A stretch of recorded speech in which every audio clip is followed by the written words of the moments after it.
So on my vision board this year, I have it to where I want at least half of my debts, or at least most of my debts, paid off by this year, and then be finishing off at the tail end of 2023. I don't know how well I'm gonna do with this journey.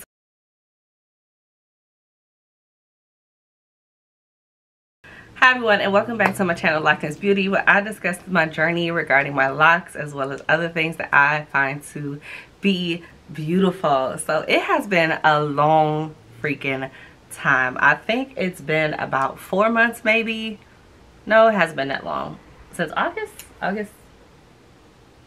about 3 months. I would say it's been about 3 months since I did an update, and oh my god, I have so much to update you guys on. So if you have not seen my other videos regarding my journey, please go and look at those. But we are going to get started with today because I have so much to talk about. So if you don't want to hear this rambling part, as always, please go into the description box below. That's where you'll see my timestamps regarding the topics that I'll be talking about today, as well as my update. So if you just want to see my update, go to the bottom. It should say update. Go there and you will see how well I am doing on my journey so far. For a fresh update or refresher regarding what my journey entails, at the beginning of my journey, I owed $117,000 in debt. If you want to break down regarding how much I owed, please go to my first video or my second. I think in the description bar I kind of marked down like everything that I owed in general. But yeah, so at the beginning of the journey, I owed $117,000, and that's all my debt, including student loans. So since January of this year, I have been working my behind off to try to pay off my debt as much as I could, with a short-term goal being paying off my petty debt by the end of this year. So it has been a doozy. If you guys have seen my other videos, you've seen that I got to the point where I paid off my car, so I no longer have that. I paid off all of my credit cards minus one, and I want to tell you guys how that have went when I get to the update part of this video. But first, I want to kind of update you guys about what has been going on in my freaking life, okay? So it has been kind of chaotic. When I say chaotic, not necessarily, so my version of chaos is so small now compared to like what it used to be in the past. So my version of chaos just means busy. When busy. So when I say busy, I mean basically working. Like, I have been working my behind off 5 days out of the week. No, actually technically 6 days out of the week. So I have been working a lot. Anytime that I was able to kind of get overtime, I was working overtime. At some point I ended up switching my schedule. So I was working Monday through Friday. I decided to start working Sunday through Thursday and leave Fridays open for me to get additional hours at work if that's what I wanted to do. So that is what I have been doing for the past couple of weeks. Not only that, I also received new clients at my second job, which also means that my second job, my afternoon schedule, has also been packed as well. So I have been working my butt off sun up to sundown for the past couple of weeks, and that is why I have not been able to come on here and give an update regarding my journey. So yes, my journey is still going on. No, the reason that I haven't uploaded is because I quit. No, I am still at it. I am still going strong. It's just that I have been so busy. But I am so happy to be back, and I am ready to kind of pick back up on my channel, not only with my debt confessions, but with my lock journey as well. I have so many, excuse me, let me put this on vibrate. Okay, so I have so many lock videos that I need to edit and post, but the time has just not been my best friend because I've been working so much. But anyways, enough about that. I'm going to actually tell you guys what my experience was like. So I got an index card, kind of writing down all the things that have went on these past couple of months that I kind of want to share. Like I said, I want to be very transparent regarding my journey, so I'm going to share some things that was just, some of the parts were like others were just not so fun, and other was just self-awareness and trying to be, you know, balanced, well balanced when it comes to my journey, as well as the amount of work that I've been doing. So the very first thing I want to discuss is burnout. So I have always been a worker, especially when it came to graduate school. So like I said, I've always had a job for the most part, but I didn't work a lot until I got into basically college. And if you see my last video when I talked about my financial history, you would see that I maintained about 2 to 3 jobs most of the time when I was doing basically grad school. So I've always worked, but for some reason during those times, even though I worked so much, I never experienced burnout. Like I heard of it, it was almost like a folk tale, because I'm like, well, I work so much, I've never experienced burnout. Maybe burnout is just for people who just can't handle it, right? So that's a mindset that I used to have, because back then it didn't affect me, so therefore it didn't exist, right? That's how some of us are, like we're very egotistical. But no, after some time, I started to experience burnout recently. And burnout, what that looks like for me, at first I kind of thought that it was depression, and I had talked to my therapist about it, because I was telling her, like, you know, it feels like I'm on autopilot. It feels like I wake up, I do the same things over and over again, and I was like, I don't know if it's depression. And a part of me don't feel like it's depression, because I'm still functioning. Like I'm still going to the gym, I'm still meal prepping and eating, I'm still maintaining relationships with my friends, I'm still going to work on time, early actually, and being effective at my job. Like I'm not lacking in any area. So like I don't know what's going on.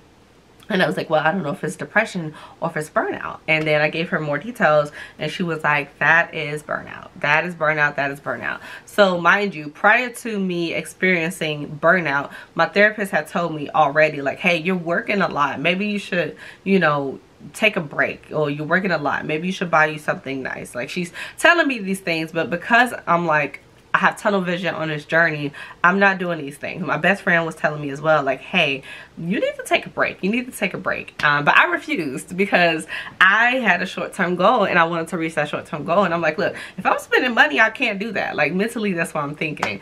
But because I did not listen to my best friend, and because I did not listen to my therapist, I did experience a form of burnout. So the burnout was not bad compared to stories I've heard. My version of burnout looked like feeling like a zombie. So I was functioning throughout my day, but emotionally I was extremely detached.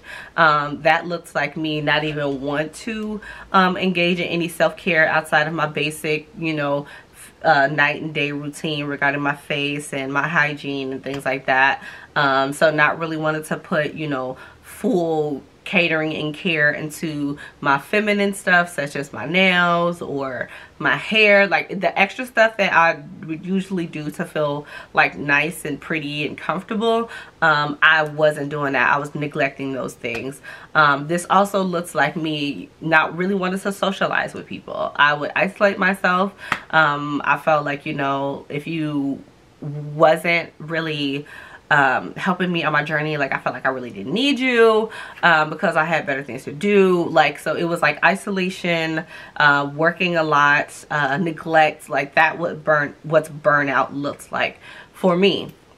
So after experiencing that, I kept having moments where I felt like I wanted to cry, but the tears never came. And I kept telling my best friend, I was like, I just know it's going to be something really small and stupid that's going to break me. And then I'm going to fall into some heavy, ugly tears, and people are going to look at me crazy like, what the hell is wrong with her? And I'll have to explain to them, like, no, this cry is long overdue. It's just that it just happened to come at this inconvenient moment. I still have not cried, but it just felt like I needed to cry. It felt like my body needed a relief that I wasn't giving it. So burnout is a legit thing. I am no longer experiencing burnout. Honestly, as recent as yesterday, I am no longer experiencing burnout as far as my knowledge. Now, I'm still annoyed at certain things when it comes to work and things like that, but as far as feeling like I'm on autopilot and stuff, like I'm no longer there. And you guys will see why I'm no longer there once we get to my update. So I would say advice to those who are on this journey, don't do what I did.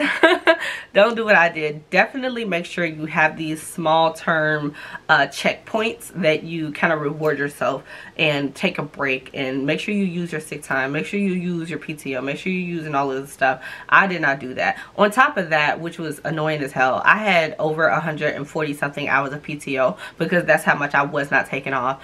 And I did not know that our company has a cap on the PTO, where if once you go into the year mark of your anniversary of working there, they basically take away the amount that you have and make sure it gets to 80 if you don't cash it out on time. So that happened to me. I did not even know that I had to cash it out, and they took my money away. Right now I'm trying to fight to see if they can give it back because I was not aware that that was going to happen. As far as I know, I haven't heard anything yet, but we are going to see. I don't know, but I definitely learned my lesson with that. Going into the next part of the year where I'm working on my journey, I am definitely taking days off.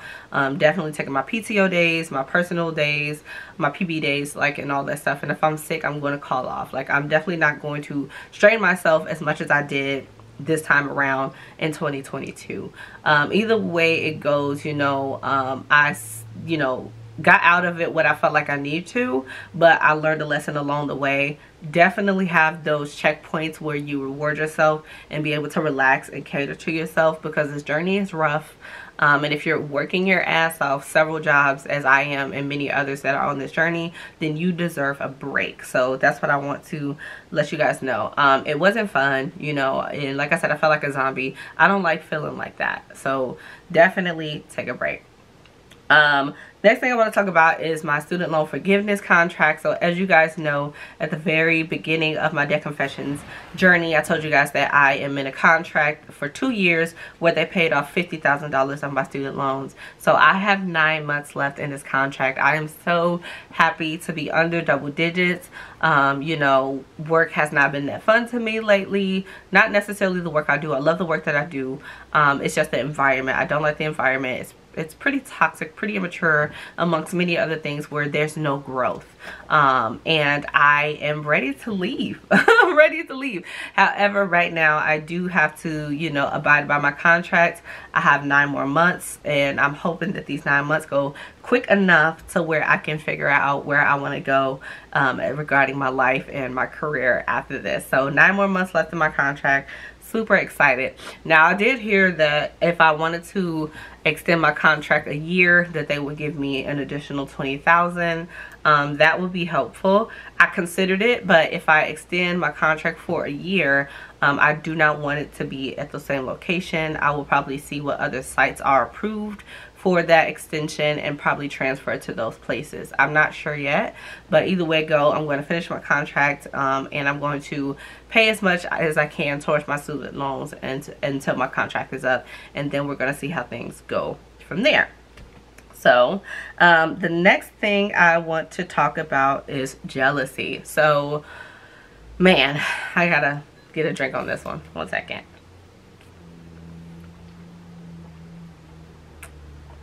I'm a huge tea person. I love tea. I love drinking coffee too, but tea is my favorite. Right now, this is the Country Peach, I think.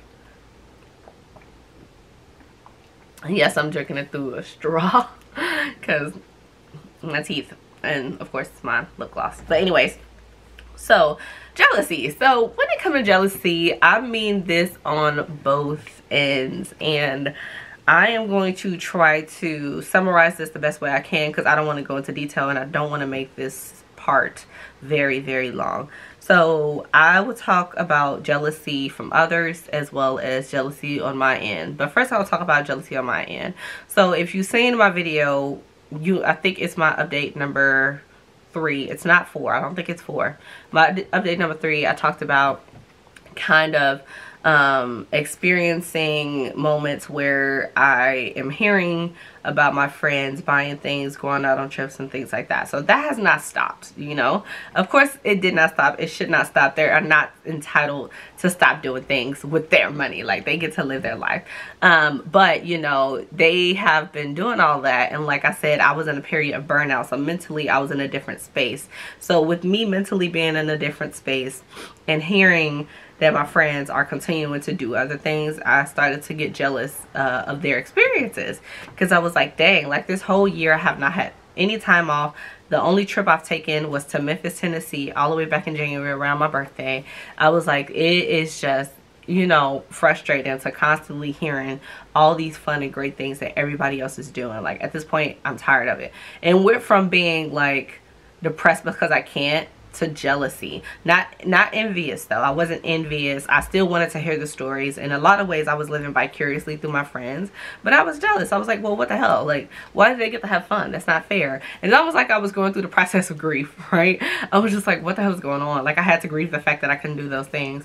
So it was a hot mess. And you know, it was very settled.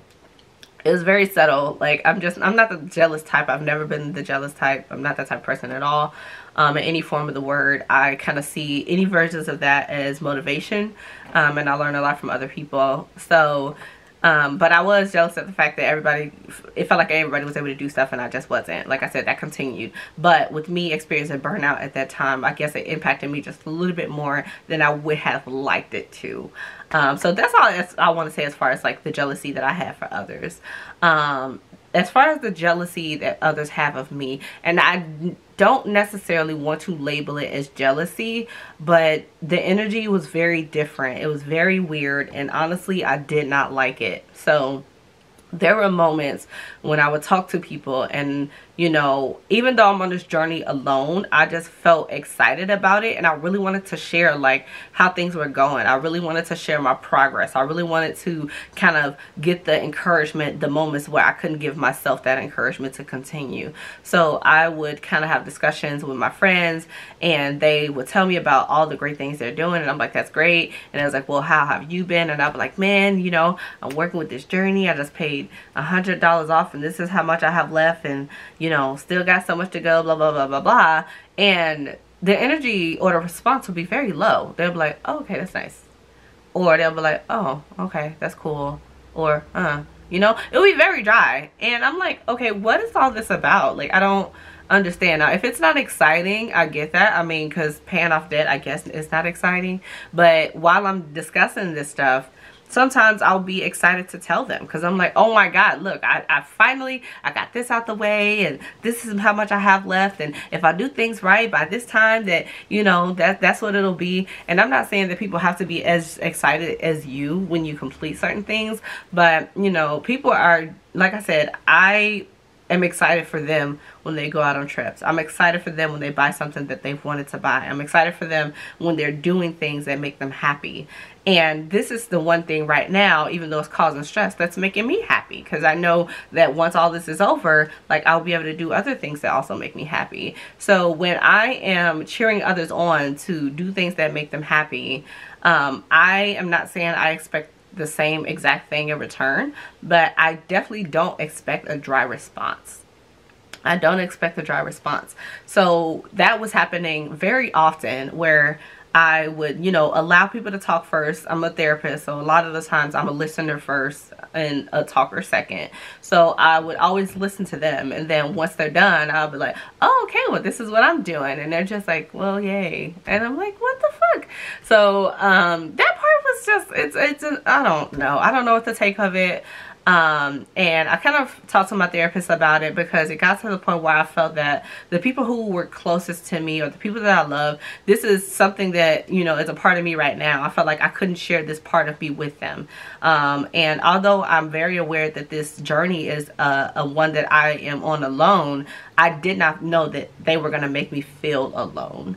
Even if they couldn't relate, I felt that they should still be like, well, that's good, keep going, like, good for you. And that's not the energy that I was getting from them. So I was just like, well, that kind of sucks that I can't share this part of my journey with the people that I love, and that I have to kind of, you know, be my own biggest fan and be my own biggest support system on something that is important to me, when I, you know, am there and cheering others on when they do things that are important to them. So that part kind of frustrated me a lot. I've come to grip with it. I am the type of person who video journal. People think it's weird. I don't care. I video journal. I absolutely love video journaling. So that's how I chill myself on. Like, I video journal regarding my experience. I congratulate myself for meeting my accomplishments, and I go from there. Every once in a while, I'll share some information with my friends and family and things like that regarding my journey, but not too much, because my feelings are hurt when I'm saying like, oh my God, like this is what happens, and the response to me regarding that is just extremely dry. So like I said, I don't want to label it as jealousy. I'm not saying that they're jealous that I'm doing this, because why the hell would anybody be jealous of somebody paying off debt? But whatever that is that I don't have a label to, I didn't like that. So going through that experience was frustrating. Like I said, at this point, I'm over it now. I don't even discuss my journey with a lot of people. I just mainly keep it to myself. I will discuss it with my adult acquaintances, such as my therapist. I discuss it with some of the people, the older women that I work with, because some of them are already debt free, so I discuss it more with them. But people who are kind of within my age group or my friends or my circle, I don't really share much information with them. So I don't know if anybody has experienced this on their journey. If so, you know, kind of give me some pointers on what you did to try to maintain those relationships and try to kind of protect your emotional experience and having to kind of stick with just yourself during this journey. But yeah, that was interesting. I didn't think that I was going to experience anything like that on this journey, especially when we're talking about my friends, because my friends that's been in my life, I love them. They've always been supportive with things. So this is just like a weird spot that we're in, to where, you know, the support is questionable. And things like that. Or maybe, like I said, the journey is boring as hell and they just don't care to, you know, put a lot of energy into discussing that. I mean, I don't know. But, guys, give me some pointers if you guys have experienced this before. The next thing I want to talk about, and then we are going to go into a segue of my update, is freaking ads, man. Ads. The whole consumer culture is absolutely insane, and I absolutely hate it. So I have not purchased anything in a while. Like, I purchased little stuff, like maybe some candy and stuff, but such as big purchases like clothes or shoes or trips or anything like that, especially recently, I have not bought anything. And the fact that I haven't been in a consumer mindset for months, I did not realize how often an ad is on a YouTube channel, or I mean just anything, like any TV programming, just any TV programming. Sound old, but any streaming, you know, app or anything. It's just like so many ads. Even here on YouTube, like there's like 3 ads before you even start the video. There's like 4 ads in the middle of the freaking video, and then you still got 2 ads after the video. I'm like, why the hell do we have to have so many ads about all this shit that they want people to buy that I don't care about? Like, I'm so annoyed. And at the point, 5 seconds feel like an eternity waiting for me to be able to click off this so I can go to the video that I was watching. Like, that part is just so annoying. And especially now with it being like close to Christmas, and everybody's like, oh, get this and get that. And then the beauty industry, oh my God, like, oh, get this oil and get this eye cream and get this and that. And before, it was like, oh, that seems cool, that seems like it'll work, let me buy it. But since I'm not in the mindset of consuming, I'm just like, the shit don't work, nobody cares, like, bye, like this is not what I came to see.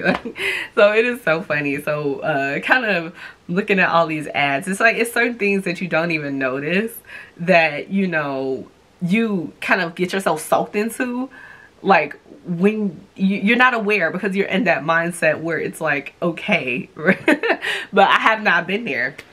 Another thing that I found to be very funny is that there's so many things prior to my journey that I bought that I thought was a necessity that is just shit that I'm cursing so much, but it was just stuff that I literally do not need. Like since I've had my locks and things like that, like it's so many hair products that I had bought at the beginning of my lock journey that I thought that I needed. I don't need none of that stuff. So I would buy it because consumer, right? They're saying, oh, this work well for locks and this work well for locks and you should get this shampoo and this oil. None of that stuff really matters. Like, I have been maintaining my same lock maintenance routine since I started my journey, and my locks have been thriving. I'm 2 months and no, 2.5 and 2 years and 6 months, I think. 2 years and 6 months at this point. I think my hair is doing pretty freaking good. But if I was in my typical consumer mindset, I would be changing the products of shampoo and conditioner I would use. I'll be probably buying this somebody's YouTube promotion of their oil or spray, and it's a lot. I'm not doing that because, like I said, I'm not buying anything. So I'm not even when it comes to clothes, with me not going anywhere, I have not bought any clothes. Like, all my clothes have been the same. And honestly, since I haven't been going anywhere, my clothes, the only clothes that I'm washing are my work clothes, and I wear scrubs at work, are my work clothes. So I'm just like, why do I have all these clothes? So I'm like trying to, you know, mentally prepare myself to live a minimalist lifestyle. Like, I have literally sat there like, I have so much stuff that I truly don't need, that I don't even use. And with me not buying this stuff to keep up with the upkeep of it or to continue to use these things, I don't need it. And I'm like, what the hell was I buying all this stuff for? Poverty mindset, because I had the money, because they advertised it, whatever. So now that I'm not on that path anymore, I'm just like, wow, like there's so much stuff that I bought that I just don't need. Now I typically just buy stuff probably once a month. If I have a lotion or deodorant or anything that worked for me, I'll just continue to buy that, and I don't have to buy another one until, hell, like a month or two later down the line. I buy my paper towels and my napkins in bulk, so that way I won't have to buy it anymore, and I save money. So my mindset now is just so different since I've been on this journey. So it's just, I mean, I love it for the most part. But as far as updates, I would think that is about it. And I would say yes, I think that's it. So now for my update, so I don't know if I said this in the beginning of my, yes I did, I think I said it already, but if I didn't, I am going to go ahead and switch over to my update regarding my credit card. And we are going to talk about what I am going to do moving forward regarding my journey. So for starters, as you guys have seen in my update number 4, my credit card bill was around, I want to say, I think it was $6,700. If not, that's what we're gonna start at. We're just gonna say $6,700. So back in August, I owed on my credit card $6,700. At some point, $150 got added. I don't know what I purchased. I don't know what on. Maybe it was some auto pay stuff, but $150 ended up getting added to that. For the month of August, I ended up paying $18.48, which brought my balance to $5,000. So by the end of August, I was left with $5,000 regarding my credit card payment. Next is my statement for for September. In September, my balance was $5,000. At some point, I ended up spending $217. I'm telling you, I don't know where this money is coming from. And I had put my credit card away for a while, and it was working. And clearly, I had put it back in my wallet. Why? I don't know. But I ended up paying $217. Now, I cannot lie. This is what got me. And this is why I was like, oh, no, this ain't going to work. So I did not know. But after a year of having my credit card, that they were going to charge me an interest fee. That freaking interest fee was $85 freaking dollars. $85. So that was basically an additional $100 to my bill. And when I saw that, I was like, whoa, hold on, like, what is this? And then my best friend was like, oh yeah, duh, like, you didn't know? I'm like, no, because none of my credit cards have an interest fee. So I was like, I didn't even know that my credit card had an interest fee, because I guess that year I got spoiled and didn't even realize, like, duh, like, this is what happens. So like I said, it was at $5,000. $217 got added for whatever reason, plus an $84 freaking interest fee. But for the month of September, I ended up paying $1,300, which brought my balance to $4,001.97. So now that I knew that that interest fee would be tacked on every single month, I was like, I would be damned if I continue to allow them to charge me damn near $100 a month when I'm trying to pay this credit card off. I was like, I need to make sure I do whatever I can to get rid of this credit card as fast as I can. And then that's when we go into me working the additional hours. So October statement, I owed, again, $4,001.97. $143 got tacked on. Like I said, don't know where this money is coming from. And then, of course, the $84, we'll round it up, $85 interest fee. However, in the month of October, I ended up paying $1,300, which brought my balance to $2,930.27. So that was my balance at the end of October. Now, in November, we are currently still in the month of November, even with, I think I'm going to upload this video if I can today or tomorrow, and you guys should see it in November as well. At the beginning of November, I owed $2,930.27.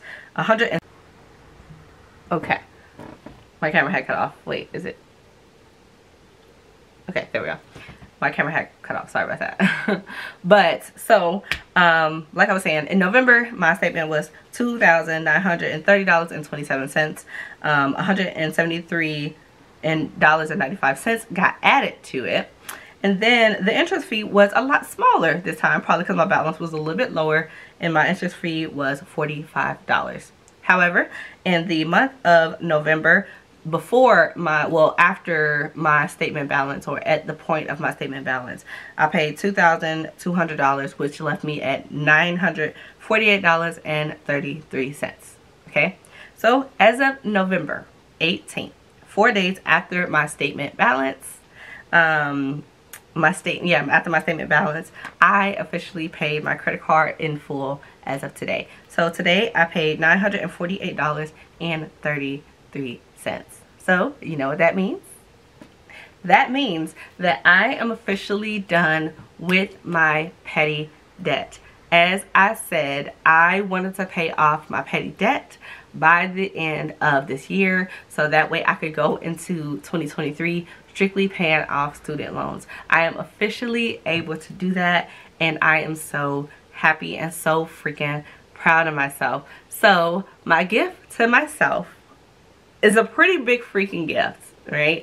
So my gift to myself for doing this short-term journey is I'm going to buy my Aerial Silks Expo rig, which is freaking expensive, plus the extensions, plus all the other stuff that I want to add to that. I'm going to buy me my silks as well off of Amazon. I'm going to buy me a professional X-pole, and I am also going to give myself all of my December checks. So as you guys know, in December there are 5 weeks, so we get paid 3 times. All 3 of those checks are going to be mine. That's my gift to myself. I get to keep it and do what I want with it. Of course, 9 times out of 10, I'm going to save it. There are some things in my Amazon cart that I've been wanting to buy. Honestly, most of it is household stuff that I need, such as like season racks and stuff like that. Like no fun stuff. I think it's maybe 1 or 2 outfits for pole, and like 2 outfits just to wear because I haven't bought clothes in a while. But besides that, I think most of the money I'm going to save. On top of the money that I'm going to be keeping to myself for December as my little break, I also have a couple of $100 in cash back from using my credit card. I am going to cash that out in cash, and I am going to keep that for myself as well. So congratulations to me for reaching my short-term goal of no petty debt going into 2023. I am so freaking happy. This was amazing. This journey has been something crazy, but you know, at the end of the day, I am so glad that I did it. I can't believe that I paid so much off. And what? We're in 11 months. In 11 freaking months, I am more than halfway to being debt free. It's unbelievable. It's unbelievable. But oh my god, I'm just so happy. But this video is getting so long, so I don't want to talk too much. As far as how I'm going to move forward with paying my student loan debts, I'm actually going to go into detail with that in my next video. I'm going to show you guys how much I owe, show you guys how I plan to kind of break all this stuff down, and I am going to discuss whatever happens between now and in January when I start for 2023. Of course, I'm going to order my stuff and with my December checks, and then I'm going to show you guys once everything come in, because I am super excited. But I think that's about it. If you have been watching this far, thank you so much for tuning into my journey. We are back in business. I am going to start uploading my life journey videos again. I really miss uploading my life journey videos. So I'm going to start editing some of those videos now. I'm going to go back to updating my financial journey once a month, starting this month. But other than that, that is it. That is all. I'm going to show you guys cutting off my rings, and we are going to go ahead and move forward with this excitement and, you know, just continuing our debt-free journey. As you guys know, these are my rings regarding my debt journey.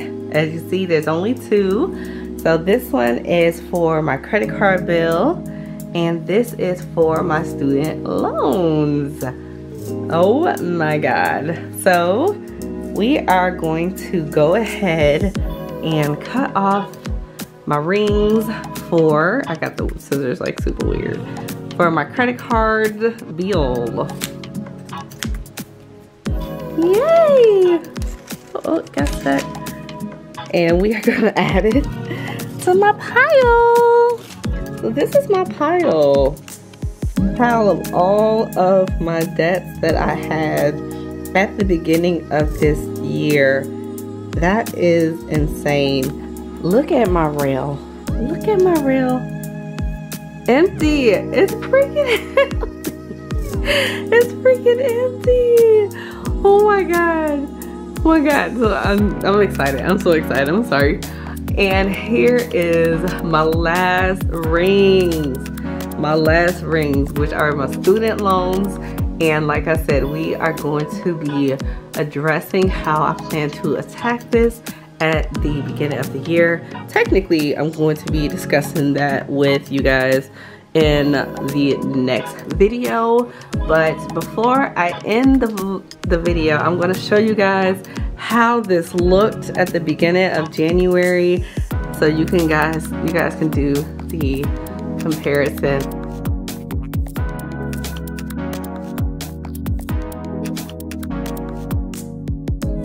But thank you guys so much for tuning into my channel, and I will talk to you guys next month.